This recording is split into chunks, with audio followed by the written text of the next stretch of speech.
If you're a YouTuber who uses other people's content in your videos and you rely on fair use to do that, you need to watch this video. A case between Ray William Johnson and Jukin Media was just settled, and if you're the kind of person who likes to learn from somebody else's expensive lawsuits instead of having your own, you're gonna want to see this.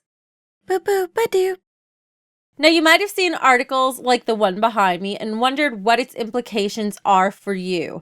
We're going to discuss this. We're going to discuss whether or not this actually sets a precedent, and after going through the actual court documents so that you can see for yourself in detail how this might apply to you and how it applies to all YouTube videos, I'll actually give you my advice on what you should do at the end of this video. This is huge, and it can potentially impact every reaction channel, every Let's Player, even news channels. Anyone who uses somebody else's content can be affected by this because it all applies to fair use. So this article just came out saying that Ray William Johnson settled in a lawsuit against Jukin Media. To start out, let's discuss what that means. There's a lot of information on whether or not this case sets precedent.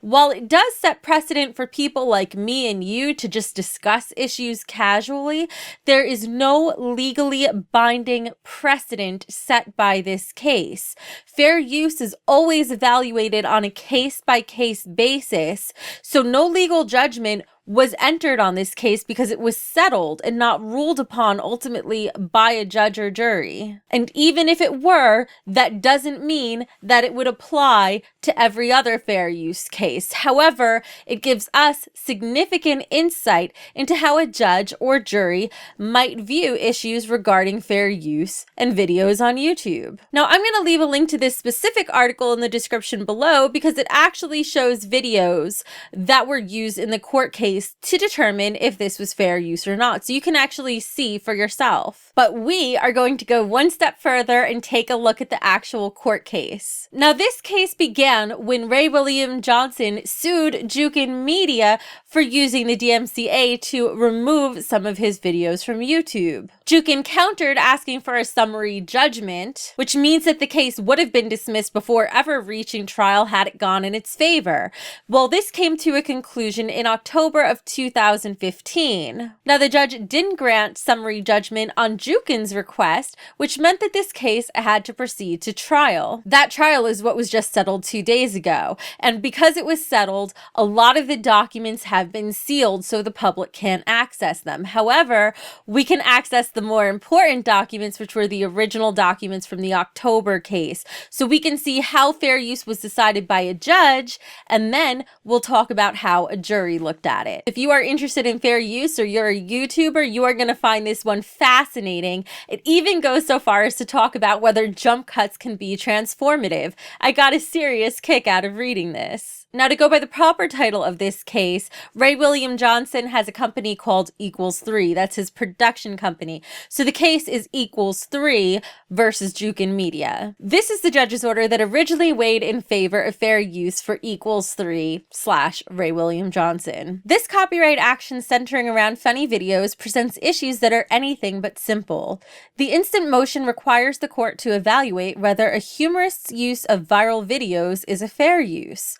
This complicated inquiry requires the court to make distinctions along the fuzzy boundaries between commenting on humorous videos in a transformative manner and simply exploiting them for their inherent humor without paying the customary price. That's huge. That means that this doesn't just affect your typical reaction channels. This can affect H3H3 Productions. It can affect the Fine Brothers. It can even potentially affect Let's Players like PewDiePie, the biggest YouTuber on YouTube, because usually using somebody else's content requires permission or licensing. Now, Jukin Media is already partnered with some YouTubers. In fact, Jukin's partners include the What Da FAQ show and the Young Turks, which Jukin describes as YouTube shows that are similar to Equal 3's show. Equal 3 does not dispute the fact that Jukin's partners include these two shows, but argues that the shows are distinct from Equal 3's show. So then Equal 3 actually went into what their show does and why it would be covered under fair use. And they say, the host will frequently offer an originally authored monologue and will provide spoken and performed commentary on the various video clips, including facial expressions expressions, sarcastic remarks, derisive commentary, sexual innuendo, and social commentary, directly targeting and referencing the people, events, and circumstances depicted in the source videos. Now, if you haven't seen any of their videos yet, this is where I would recommend clicking the first link in the description below so that you can actually see some of their videos that are in question, because it'll blow your mind. Now, in my opinion, reviewing some of the videos that were part of this court case, I thought they were pretty clearly covered under fair use. Not only did they often only use clips of the videos, but even if they showed the whole video, as we'll see in this ruling, they were quite transformative. Even going so far as to sometimes give educational tips, kind of similar to what the Fine brothers do in their video, which you would think would make them covered. But apparently these jurors didn't agree, which makes this so much crazier. But let's keep going. Here we've got a list of the original 18 videos that were in question. Now, not only does this go into addressing the DMCA takedown system, which is where you receive copyright strikes, but it also addresses the content ID system, something that many of my viewers are quite familiar with at this point. Equals 3 asserts that since May 1st, 2014, Jukin has filed at least 41 copyright infringement claims. That would be using the content ID system that allows Jukin to make money from videos that are made by Equals 3 without removing them from the website. Once such a claim is filed against an Equals 3 episode, Equals 3 can no longer earn advertising revenue from that episode. Additionally, once Jukin has filed a claim against the episode, Jukin can place advertisements on the episode, redirecting viewers to its own YouTube channel. Now, one thing that a lot of people don't take into account when you're talking about copyright is when you file a copyright lawsuit, whether or not you have a registered copyright on your content will impact the amount of damages you can receive. So once any sort of content is put into a tangible form, copyright is automatic. You automatically have copyright of that content. However, you can actually register copyright, and what that does is it documents that you own this copyright, which is why it can increase the amount of damages you can receive. Well, in this case, Jukin has only submitted copyright registration certificates for 2 of the subject videos. Now, for legal reasons that we won't go too in depth for, since this was a summary judgment, the judge just assumed in favor of Jukin that they owned the copyrights. Regardless, the court assumes arguendo, which means for the sake of argument, for this motion that Jukin has validly obtained the rights to the videos at issue, including the right to assert copyright claims. Now, there's one special request that I'll bring to your attention because it affects why in this case there were only 18 videos that were under consideration, whereas when the case went to the jury, there were 48 videos in question. Because this was a request for an instant motion, that means that not as much discovery as would normally happen if a case was going to trial took place. So certain allowances were made. Equals 3 responds to many of the facts stated in Jukin's statement of undisputed facts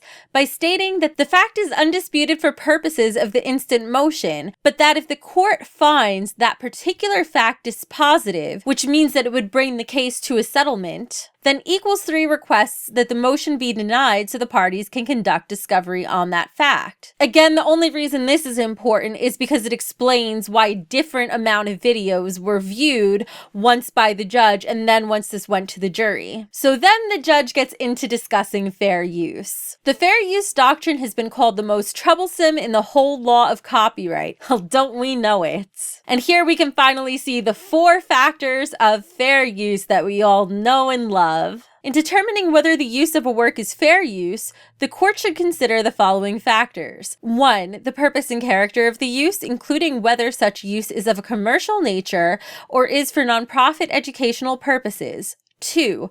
The nature of the copyrighted work. 3. The amount and substantiality of the portion used in relation to the copyrighted work as a whole. And 4. The effect of the use upon the potential market for or value of the copyrighted work. And this is a place that a lot of people trip up, because one of the comments I constantly see on YouTube in regards to many reaction channels is, oh, they use the whole video, so that's not fair use. Well, that's not the case, and that's because of this reason. These factors should not be treated in isolation, and instead must be explored and weighed in light of copyright's purpose. So all the factors must be considered as a whole, and in addition to the 4 factors, each factor actually gets weighted. so some count more than others. So here was Judge Wilson's ruling on the first factor. And this is a lot of detail to go into, but I'm doing it because it's extremely important if you want to be able to apply the results of this case to your own work to see where you stand under fair use. A new work is transformative when it does not merely supersede the objects of the original creation,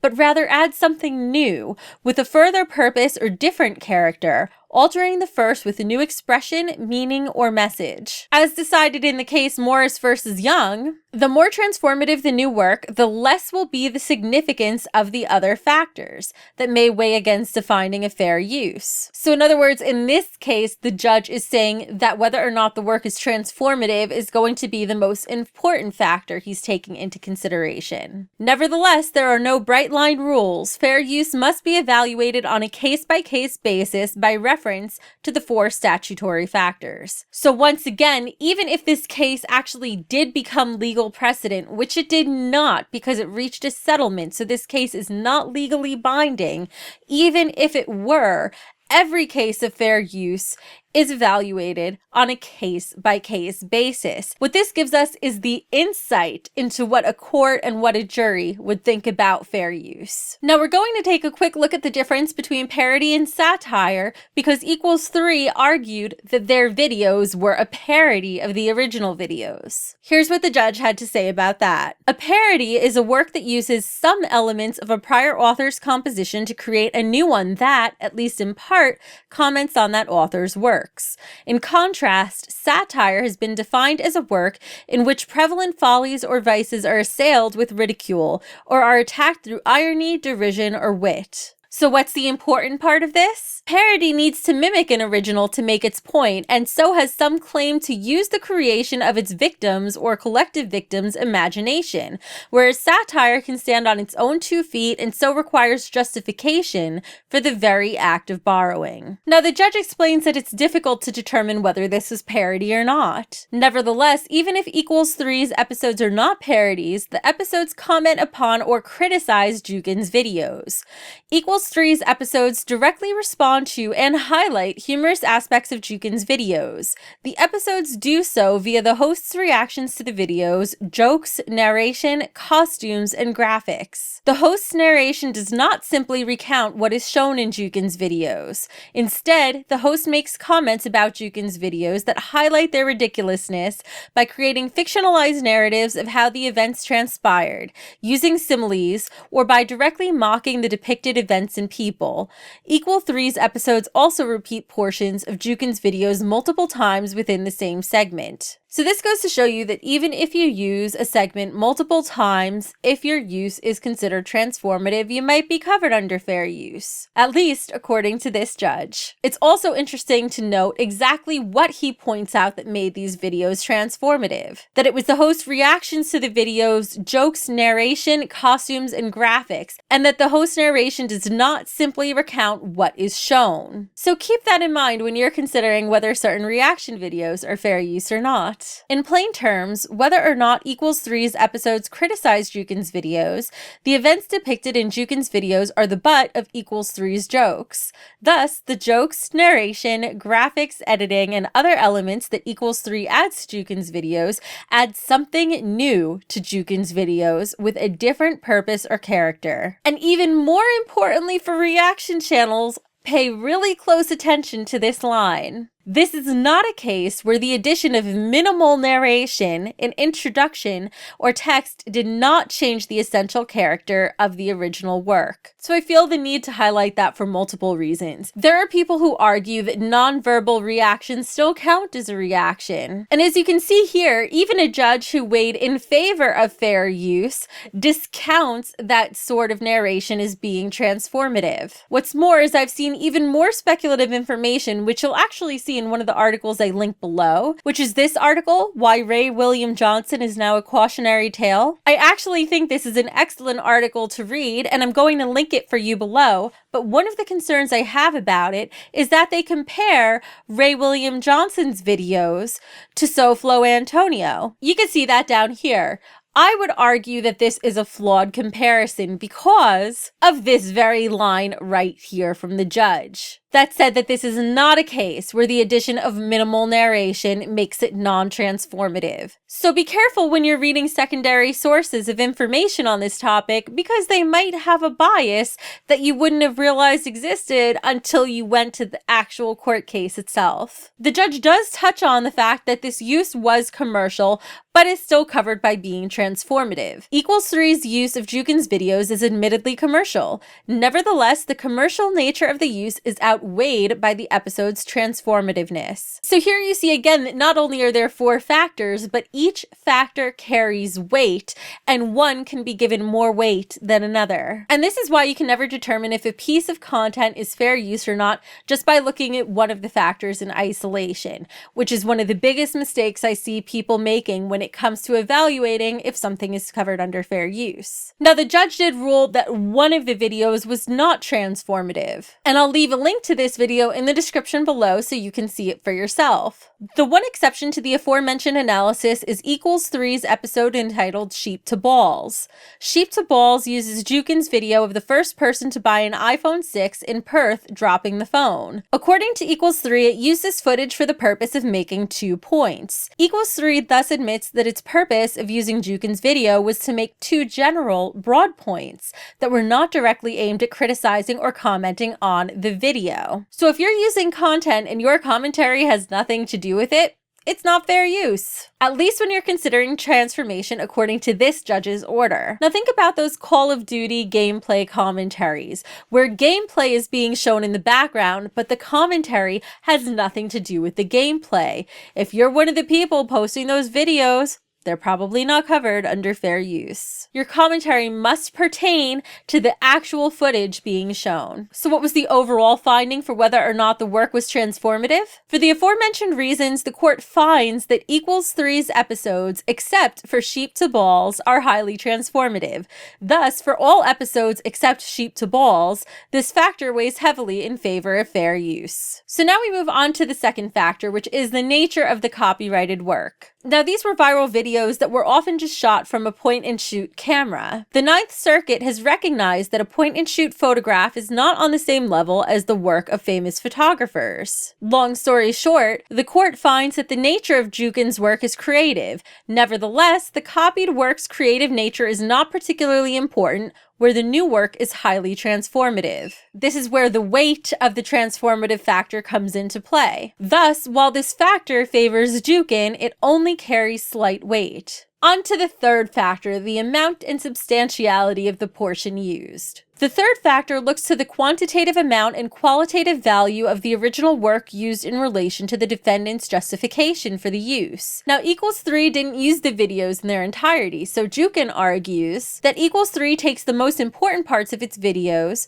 or their heart. Equals 3 asserts that it uses no more of Jukin's videos than is necessary to achieve its purpose of criticizing and commenting on Jukin's videos. The court agrees. Though Equals 3 uses the arguable heart of Jukin's videos, it does not show more than is reasonably necessary to convey enough of the events to allow the host's jokes, comments, and criticisms to make sense to the viewer and resonate. The court therefore finds that the third factor favors fair use.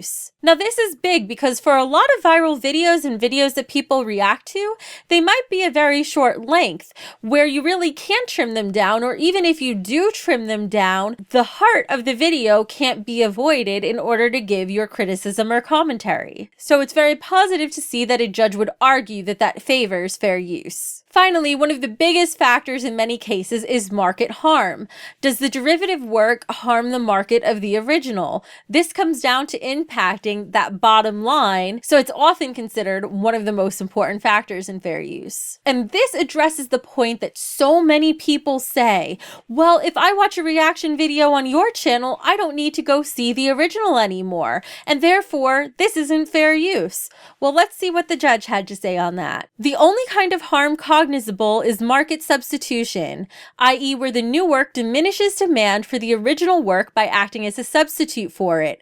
Thus, where a work is transformative, market harm may not so readily be inferred, and there is no presumption of market harm. That's pretty big. Now, what's more, if you've watched a lot of videos on fair use, you'll see that a lot of people complain that videos are claimed within the first few days of them being published, which is arguably the video's most profitable time. Well, this case even addressed that. Jukin argues that the market for its original videos is harmed because Equals3 frequently copies its videos during the time when they are allegedly most valuable, shortly after their publication. Now, this is huge. Reaction channels that take advantage of YouTube's algorithms to grow do so by responding to videos as soon as they're released, so that they can get a piece of some of that traffic. Unfortunately, in this case, neither side presented substantial evidence that would substantiate their claims. Smith gives no foundation upon which she bases this speculative conclusion. She simply makes the conclusory assertion that Jukin's videos are generally most valuable within the initial days and weeks after their first publication. Moreover, even assuming arguendo that the videos are more valuable shortly after publication,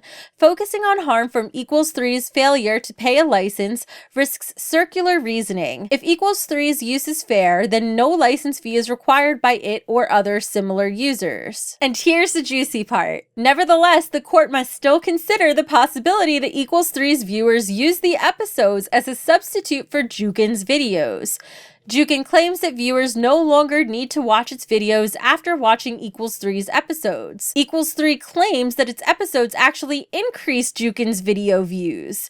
Neither side submits admissible evidence strongly supporting its position. Now, this is a point I've made before. In fact, I even addressed it in my video on Grade A Under A versus Tyrone Magnus. That sometimes, even if a reaction video means that viewers don't have to go see the original video, it doesn't harm the market, it actually increases it because it increases the demand for the original content creator's work. It's unfortunate that in this case, neither side provided substantiated evidence, although I'm not surprised, it's very hard to prove. Here's the surprising conclusion on the fourth factor of fair use. While the transformative nature of Equals3's videos makes cognizable market harm less likely, the court cannot say that it is completely implausible that at least some viewers would substitute Jukin's videos with Equals3's videos. Both videos are meant to be humorous, and the court can imagine a fine line between the demand for the humorous original and the humorous new work commenting thereon. Nevertheless, there is no actual evidence of any such harm, and, as discussed above, Equals3's episodes do not take excessively from Jukin's videos. Thus, on this record, where any market harm remains hypothetical, the court finds that this factor does not favor either party. So that was the result of the finding of the original case when it was reviewed by a judge. It was in favor of Ray William Johnson and Equals3. But what happened when this case went to trial and a juror supposedly confirmed that 40 of 40 videos were not fair use? What could have possibly changed? There is something interesting in the jury verdict form. Now, each of these jury verdict questions is worded the same with the exception of the video titles changing so that the jury could decide on each video in question. The interesting thing about this is that there are 48 videos on this form, whereas in the article that we've seen that's causing doubt for so many people, it says a juror confirms 40 of 40 videos ruled not fair use. But we just saw there's really 48 videos. So I'm not sure if I'm missing something here, and if anybody can clarify this in the comments, I would love to see the reason for this discrepancy, because it makes this look very questionable and like that juror might not have been telling us the whole picture. So let's look at the bigger picture. What is the bottom line for you? Let's start with reaction channels and take a look at how this impacts you. My advice, and bear in mind, I'm not a lawyer, I'm just a person who's studied the case, is that you might not want to rely so heavily on the fair use defense. I would recommend getting permission for the videos that you're reacting to. Unless you ideologically believe, in other words,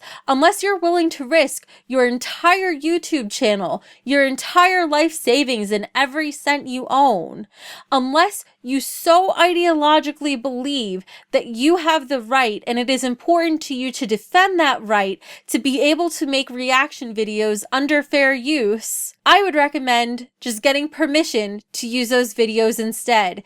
And if you don't have permission, which understandably can be very hard to find, you might just want to stop making reaction videos. Because this case cost a lot of money, and unless you want to find out the hard way yourself, it might be time, in light of this and everything else we've been seeing happening with reaction videos, to finally move on to something new. Now, if you have a Let's Play channel where you're relying heavily on gameplay that you might not have permission to use, once again, I would advise getting permission, and second, make sure that your commentary has to do what's in that video. So all you COD gaming YouTubers out there who use COD footage in the background of your commentary that has nothing to do with that footage, you might want to get permission to do that, or think twice before continuing to do so. Remember, this case is not binding legal precedent. However, if you're the kind of YouTuber that prefers to learn from the expensive lawsuits of others instead of having to go through them yourself, you might want to reevaluate how you're using other people's content in your videos. If you found this insightful, share it with your favorite YouTubers